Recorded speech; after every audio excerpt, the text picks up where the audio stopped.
ನಮಗ್ 3,500 ರೂಪಾಯಿ ಲೆಕ್ಕ ಸಿಗ್ತಿತ್ತು. ಆದ್ರೆ ಈ ಜನಕ್ಕೆ ಅವ್ರು ನಮ್ಮನ್ನ ದಬ್ಬಾಳಿಕೆ ನಡೆಸಿದಾರ. ನಿಜವಾಗಿ ಹೇಳ್ತೀನಿ ನಾನು, ರೈತರಿಗೆ ನಾವು ಯಾವುದು ಬೆಲೆ ಸಿಗ್ತಾ ಇಲ್ಲ. ನಿಜವಾಗಿ ಹೇಳ್ತೀನಿ ನಾನು. ಇವತ್ತು ನೋಡು, ಗೊಂಜಾಳ ಬೆಲೆ 1,600 ರೂಪಾಯಿ ಆಯ್ತು, ಹತ್ತಿ ಬೆಲೆ 5,500 ರೂಪಾಯಿ ಆಯ್ತು. ಏನು ನಾವು ರೈತರು ತಿನ್ಬೇಕು? ಏನ್ ತಿನ್ಬೇಕ್ರಿ? 2 ಎಕರೆ 3 ಎಕರೆ 4 ಎಕರೆದವ್ರು ಏನ್ ತಿನ್ಬೇಕು ಹೇಳ್ರಿ? ಕೂಲಿಯವ್ರಿಗೆ ಅರ್ಧ, ಮಿಕ್ಸರ್ದವ್ರಿಗೆ ಅರ್ಧ.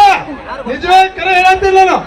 ಟಿವಿ ಮಾಧ್ಯಮದವ್ರಿಗೆ ಹೇಳ್ತೀನಿ, ಎಲ್ಲ ಟಿವಿ ಮಾಧ್ಯಮ ಕರ್ನಾಟಕ ತುಂಬಾ ಎಷ್ಟು ಟಿವಿ ಮಾಧ್ಯಮ ಅದಾವಲ್ಲ, ಆ ಮಾಧ್ಯಮದ ಟಿವಿ 9ದವ್ರು ಬಂದಿಲ್ಲ, ಉದಯ ಟಿವಿ ಅವ್ರು ಬಂದಿಲ್ಲ.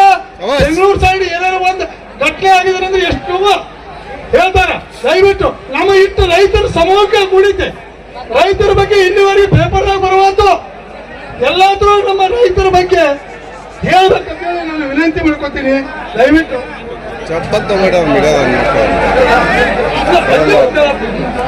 ಈ ಮಾಧ್ಯಮ ಪೇಪರ್ದಾಗ ಬರ್ತಾ ಇಲ್ಲ. ದಯವಿಟ್ಟು ಪೇಪರ್ದಾಗ ಬರ್ತಾ ಇಲ್ಲ.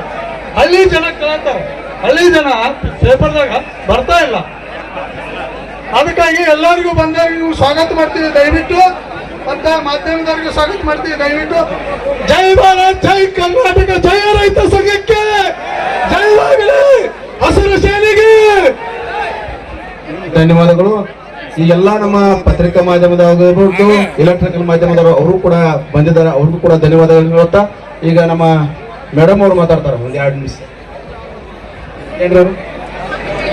ಎಲ್ಲ ನನ್ನ ರೈತ ಬಾಂಧವರು ಒಂದು 2 ನಿಮಿಷ ನನ್ನ ಮಾತು ಕೇಳಬೇಕು. ಯಾಕಂತಂದ್ರೆ ಇದು ಮನುಷ್ಯನ ಕೈಯಿಂದ ಮೀರಿದ್ದಂತ ಹೋರಾಟ, ಇದು ದೈವ ನಿರ್ಣಯ ಆಗ್ಬಿಟ್ಟಿದೆ. ಇದು ದೇವ್ರ ಕೈಯಾಗಲ್ಲ. ಯಾಕಂದ್ರೆ ನೋಡ್ತೀರ, ಆ ಕಡೆಯಿಂದ ಈ ಕಡೆ ಎಕ್ಕಡೆ ಮುಗಿಯಕತ್ತದಂತನೂ ಗೊತ್ತಾಗ್ತಾ ಇಲ್ಲ. ಜನ ಕಂಡಂಗ ಬರ್ತಾ ಇದಾರೆ, ಎಲ್ಲಿಂದ ಬರ್ತಾ ಇದಾರೆ, ಹೆಂಗ್ ಬರ್ತಾ ಇದಾರೆ ಏನೂ ಗೊತ್ತಾಗ್ತಾ ಇಲ್ಲ. ಇದು ಯಾರ ಕೈಯಿಂದ ಇಲ್ಲ. ಯಾಕಂದ್ರೆ ರೈತ ಪಟ್ಟಂತ ನೂರಾರು ವರ್ಷಗಳಿಂದ ಪಟ್ಟಂತ ನೋವಿಗೆ 2025ರಲ್ಲಿ ನ್ಯಾಯ ಪಡೆದೇ ತೀರ್ತೀವಿ ಅನ್ನೋ ಒಂದು ಘೋಷಣೆಗೆ ಬಂದಂತ ನಮ್ಮ ರೈತರಿಗೆ ನಾವು ಶಿರಶಾಸ್ತ್ರಾಂಗ ನಮಸ್ಕಾರಗಳನ್ನು ಮಾಡ್ತೀವಿ. ನನ್ನ ಹೆಸರು ರೂಪಾ ಶ್ರೀನಿವಾಸ್ ನಾಯಕ್ ಅಂತ, ರಾಯಚೂರಿಂದ ಹೋರಾಟಗಾರ್ತಿ. ನಿಮ್ಮ ಹೋರಾಟವನ್ನ ನಾನು ಸೋಷಿಯಲ್ ಮೀಡಿಯಾದಲ್ಲಿ ಗಮನಿಸಿ ಇಲ್ಲಿ ಇವತ್ತು ನಿಮ್ಮ ಬೆಂಬಲಕ್ಕಾಗಿ ಬಂದಿದ್ದೇನೆ. ಅತ್ಯಂತ ಸಂತೋಷ ಆಗುತ್ತೆ. ನಿನ್ನೆ ನಾವು ಮೀಡಿಯಾದವ್ರ ಬಗ್ಗೆ ಮಾತಾಡಿದಾಗ ಇವತ್ತು ಎಲ್ಲಾ ಮೀಡಿಯಾದವ್ರು ಬಂದು ನಮಗೆ ಬೆಂಬಲವನ್ನ ಸೂಚಿಸಿದ್ದೀರಿ. ಬಹಳ ಸಂತೋಷ ಆಯ್ತು.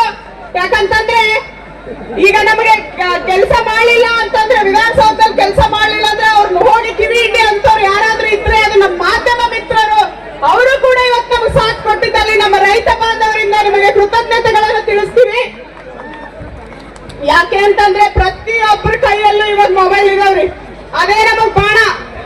ಸಿಎಂ ಅವ್ರು ನೋಡ್ತಾ ಇದ್ದಾರೆ, ಸಿದ್ದರಾಮಯ್ಯನವ್ರು ಹೇಳ್ತಾರೆ ಮಾತಿಗೂ, ಅನ್ನ ಕೊಟ್ಟಿನಿ ಅಣ್ಣ, ಅನ್ನ ಕೊಟ್ರಂತಣ್ಣ ಅವರು, ಅವರೇ ಬೆಳೆದಾರಂತ, ಅವರೇ ಬೆಳೆದ ಅವರೇ ತುಂಬಿ ಎಲ್ಲಾರು ನಮಗ ಅನ್ನ ಕೊಟ್ಟಿವಿ ಅಂತ ಯಾರಿಗೆ ಹೇಳ್ತಾರ? ನಮ್ಮ ರೈತರಿಗೆ ಹೇಳ್ತಾರ. ಅಂದ್ರೆ ನೋಡ್ರಿ ಹೆಂಗದ, ಸೂರ್ಯನ್ಗೆ ಟಾರ್ಚ್ ಅಂತಾರಲ್ಲ ಆ ತರ ನಮ್ ಸಿದ್ದರಾಮಯ್ಯನವ್ರು ನಮಗೆ ಟಾರ್ಚ್ ಹಾಕಕ್ ಬರ್ತಾರ. ರೈತರಿಗೆ ರೈತರ ಅನ್ನ ತಗೊಂಡೆ ರೈತರಿಗೆ ಅನ್ನ ಕೊಟ್ಟಿನಿ ಫ್ರೀಯಾಗಿ ಅಂತ ಹೇಳ್ತಾರ. ಇದಕ್ಕೊಂದು ಅರ್ಥನೇ ಇರೋದಿಲ್ಲ. ಆದ್ರಿಂದ ಸಿದ್ದರಾಮಯ್ಯನವ್ರಿಗೆ ನಾವು ನೇರ ಹೇಳಕ್ ಇಚ್ಛೆ ಪಡ್ತೀವಿ, ಕಂಟ್ರೋಲ್ ಮೀರಿದೆ ಸರ್. ಇಲ್ಲಿಂದ ಬೆಂಗಳೂರು ವಿಧಾನಸೌಧ ಮುಟ್ಟಿದ್ರು ಆಶ್ಚರ್ಯ ಪಡಬೇಕಾಗಿಲ್ಲ. ಜನ ದಿಕ್ಕು ತಪ್ಪಿದೆ.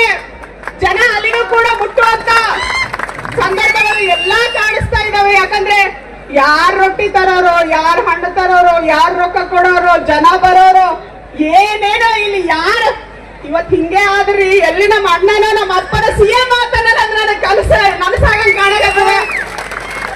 ಯಾಕಂದ್ರೆ ರೈತರ ನಂಜನಸ್ವಾಮಿ ಅವ್ರ ಕನಸು ಅದೇ ಆಗಿತ್ತು. ನಮ್ಮ ರೈತ ಯಾವಾಗ ವಿಧಾನಸೌಧದಲ್ಲಿ ಹಸಿರು ಶಾಲೆ ಆಗ್ತದ ಅವಾಗ ನಮ್ಮ ರೈತನಿಗೆ ಬೆಲೆ ಸಿಗ್ತದ ಅಂತ ಹೇಳಿ ಅವ್ರು ಕಂಡಂತ ಕನಸು ಇವತ್ತು ನಿಜವಾಗುವಂತ ಕಾಣ್ತಿದೆ. ಅವ್ರು ಕಂಡಂತ ಹೋರಾಟಗಳು ಇವತ್ತು ನಾವು ಯುವಕರು ಮತ್ತೆ ಕಾಣುವಂತ ಸಂದರ್ಭಗಳು ಬರ್ತಾ ಇದಾವೆ.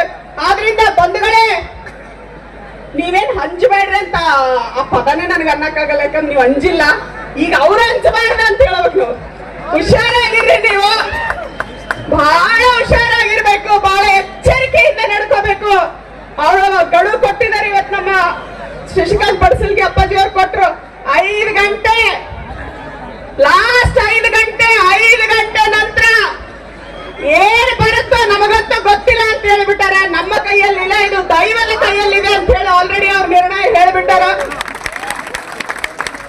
ಯಾಕೆ ಅಂತಂದ್ರೆ ರೈತ, ಎಲ್ರು ಹೇಳ್ತಾರೆ ರೈತ ದೇಶದ ಆಸ್ತಿ, ರೈತದ ಬೆನ್ನೆಲುಬು, ದೇವ್ರು ಹಂಗಿಂಗ ಅಂತೇಳಿ.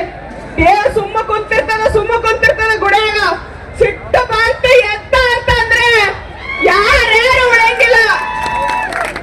ಆದ್ರಿಂದ ನೀವು ರೈತ ಯಾವಾಗ ಆತನಲ್ಲಿರುವಂತ ಆಯುಧಗಳು ಗೊತ್ತಲ್ಲ, ನೇಗಿಲು, ಕೊಡ್ಲಿ, ಬಡಿಗೆ, ಇವೆಲ್ಲ ನಮ್ಮ ಇದು ಅವನ್ನ ನಾವು ಕೇವಲ ಕೆಲ್ಸಕ್ಕೆ ಮಾತ್ರ ಉಪಯೋಗಿಸ್ತೀವಿ. ನಿಮ್ಮ ಬೆನ್ನಿ ಬಡಿಯಾಕ ಉಪಯೋಗಿಸಲಾರ್ದ ಮಾಡ್ಕೊಳ್ರಿ ಅಂತ ಹೇಳಿ ನಾವು ಸರ್ಕಾರಕ್ಕೆ ಎಚ್ಚರಿಕೆಯನ್ನ ಕೊಡ್ತಾ ಇದ್ದೀನಿ. ಬಂಧುಗಳೇ, ನಿಮ್ ಹೋರಾಟ ನಿರಂತರವಾಗಿರಲಿ. ನ್ಯಾಯ ಪಡೆದೇ ತೀರೋವರೆಗೂ ನೀವು ಪಡೆದೇ ತೀರ್ತೀರಿ ಅನ್ನೋದು ಆತ್ಮವಿಶ್ವಾಸ ನಮ್ಮೆಲ್ಲರಲ್ಲೂ ಮೂಡ್ತಾ ಇದೆ. ತಾಳ್ಮೆಯಿಂದ ವರ್ತಿಸ್ರಿ. ತಾಳ್ಮೆ ತಾಳ್ಮೆ ತಾಳ್ಮೆ. ಶಾಂತಿ ಅಂತೂ ಆಯ್ತು. ಈಗ ಇನ್ನೇನಿದ್ರು ಕ್ರಾಂತಿ ಆಗಬೇಕು. ಶಾಂತಿ ಮುಗೀತು, ಇನ್ನೇನಿದ್ರು ರೈತರ ಕ್ರಾಂತಿ. 2025ರಲ್ಲಿ ರೈತರ ಚಳವಳಿ, ರೈತರ ಕ್ರಾಂತಿ ಒಂದು ಇತಿಹಾಸ ಬರೆಯಲಿದೆ. ಇತಿಹಾಸ ಆಲ್ರೆಡಿ ಬರೆದು ಬಿಟ್ಟಿದೆ. ಇನ್ನು ಜಯೋತ್ಸವ, ವಿಜಯೋತ್ಸವ, ಆದ್ರೆ ಜಾತ್ರೋತ್ಸವ ಅಂತ ಹೇಳ್ತಾ ಇದ್ರು. ನಿಜವಾಗ್ಲೂ ಅದು ಚಳವಳಿ ಹೋಗಿ ಜಾತ್ರೋತ್ಸವ ಆಗಿದೆ ಅಂದ್ರೆ ಆಲ್ರೆಡಿ ನಮ್ ನ್ಯಾಯ ಪಡ್ಕೊಂಡಿದೀವಿ.